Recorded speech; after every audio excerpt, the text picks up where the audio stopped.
माता की, भारत माता की, भारत माता की, वंदे वंदे वंदे। जब मैं पश्चिमी उत्तर प्रदेश की तरफ आ रहा था तो मुझे लगा कि वहां भी इतनी भीषण गर्मी होगी, लेकिन आज देखिए मौसम की कितनी बड़ी कृपा। जैसे माफिया उत्तर प्रदेश में ठंडे हो गए, वैसे मौसम भी ठंडा हो गया है।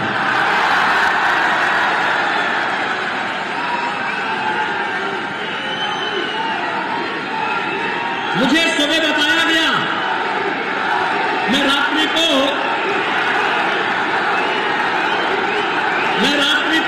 मथुरा में था और भाइयों बहनों देर रात्रि तक मथुरा के अंदर वहां पर चल रही विकास के कार्यक्रमों को मुझे अवलोकन करने का अवसर प्राप्त हुआ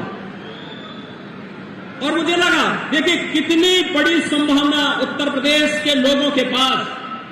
काशी भी हमारे पास, अयोध्या भी हमारे पास और मथुरा वृंदावन भी हमारे पास। मथुरा वृंदावन जैसे काशी प्रधानमंत्री मोदी जी के नेतृत्व में एक नई आभा के साथ दिव्य और भव्य काशी के रूप में आज जगमगाहट के साथ वैश्विक मंच पर एक नई प्रतिष्ठा प्राप्त कर रही है। ऐसे ही अयोध्या एक नई अयोध्या के रूप में जगमगा रही है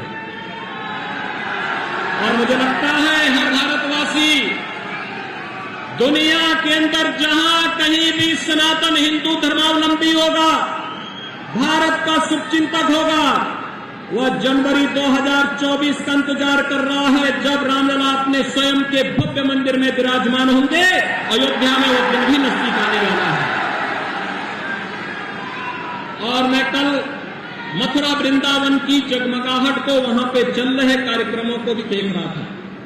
देर रात्रि तक मुझे अनेक स्थानों में जाने का अवसर प्राप्त हुआ, लेकिन आज प्रातः जब मैंने मालूम किया कि क्या स्थिति है गौतम बुद्ध नगर की, तो मुझे बताया गया बारिश हो रही है। कैसे कार्यक्रम होंगे?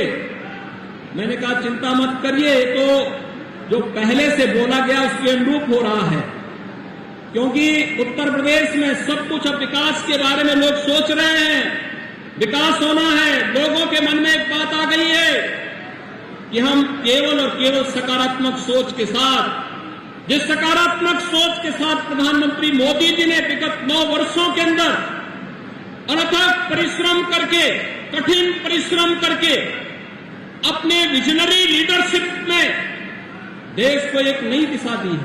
हर एक क्षेत्र में आपने 21 जून को विश्व योग दिवस के रूप में मनाया।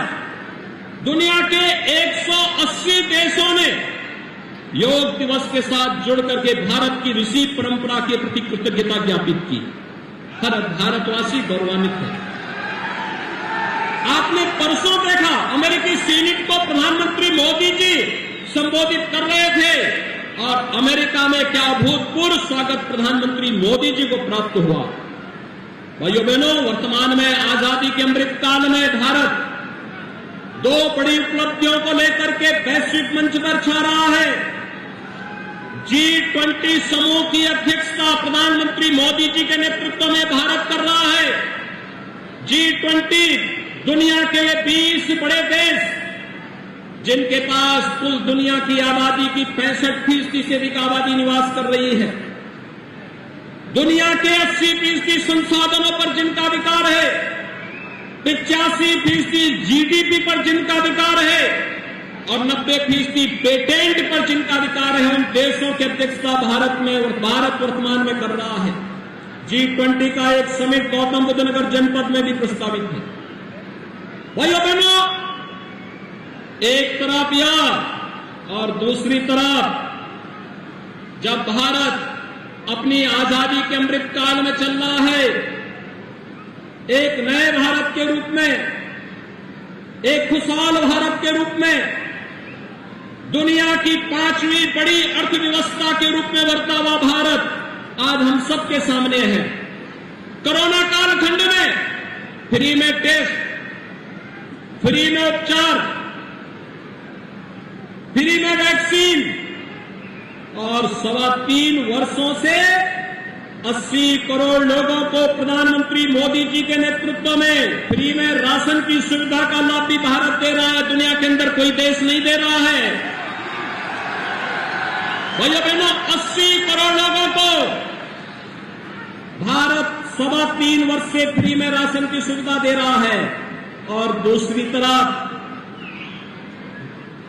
1947 में भारत का विभाजन करके बना हुआ पाकिस्तान एक एक रोटी के लिए मोहताज हो रहा है। जब भारत अपनी आजादी का अमृत महोत्सव मना रहा है, तब भारत खुशहाली की ओर से दुनिया के एक बड़ी आर्थिक ताकत के रूप में उभर रहा है।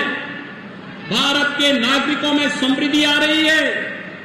भारत विकास की एक नई यात्रा के साथ आगे बढ़ रहा है और ये यात्रा इसी प्रकार से बनी रही।